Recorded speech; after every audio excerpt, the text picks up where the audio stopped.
ओम वक्रतुंड महाकाय सूर्यकोटिसमप्रभा निर्विघ्नं कुरु मे देव सर्वकार्येषु सर्वदा। आज हम अपने भक्तजनों को यह बताना चाहते हैं कि अगर वर कन्या दोनों की एक नाड़ी हो तो शादी का योग नहीं बनता। एक नाड़ी सर्वथा वर्जित है। नाड़ी 3 होती है, आदि, मध्य और अंत।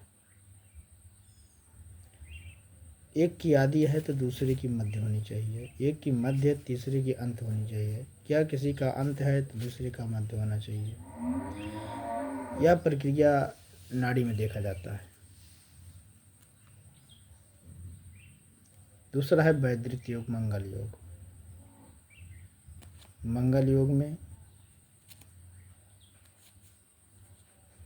दोनों मंगली होना चाहिए। अगर एक मंगली है दूसरा मंगली नहीं है तो उस स्थिति में कम से कम 28 गुणगण्या बननी चाहिए। अगर 28 से गण्या कम बन रहा है तो शादी नहीं होनी चाहिए। ऐसा करने से जीवन में खतरा रहता है।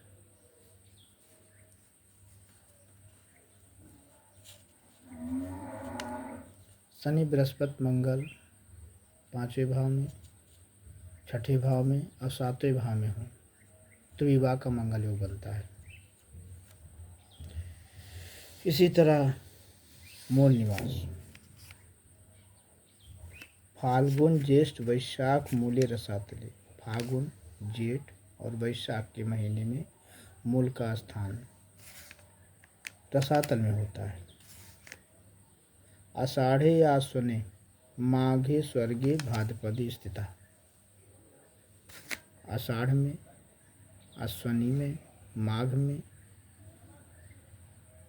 और भादव के महीने में, इनमें मूल का स्थान स्वर्ग में होना चाहिए। स्वर्ग में होता है। श्रवण, चैत्र, पौष, मृत्युमंडलम। श्रवण, कार्तिक, चैत्र, पौष, इन 4 महीनों का मूल पृथ्वी पर होता है। इन 4 महीनों में जिन बालक का जन्म हो और मूल नक्षत्र हो उस दिन हो तो मूल शांति करवाना अनिवार्य है।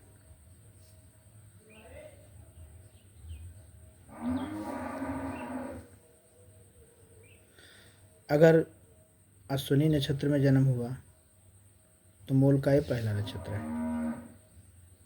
अश्विनी नक्षत्र के प्रथम चरण में हो जन्म हो तो पिता को भय होना चाहिए, दूसरे में हो तो पितरा को और तीसरे में हो तो स्वयं के ऊपर होता है।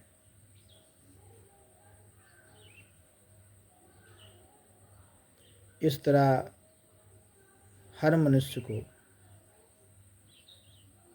मूल का पूजन करवाना चाहिए।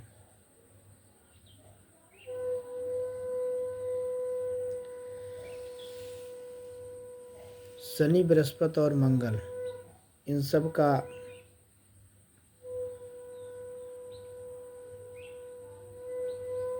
अपने अपने स्थान पर होना जरूरी है। अगर सूर्य दूसरे स्थान पर हैं या बृहस्पति 8वें भाव में है या शनि 9वें भाव में है तो उस वर्ष उस कन्या या उस वर का विवाह योग नहीं बनता। किसी ब्राह्मण, विद्वान ब्राह्मणों के द्वारा इसका विचार कराएं। लोग परेशान होते हैं इसकी विवाह कब होगा, इसकी शादी कब होगी, तो पहले उसका जन्म कुंडली निकलवा लें और उसे पता करें कि इसका विवाह किस साल के योग में बन रहा है, किस वर्ष में बन रहा है। जिस वर्ष में बनता है उस वर्ष में अपने आप वो तय हो जाता है।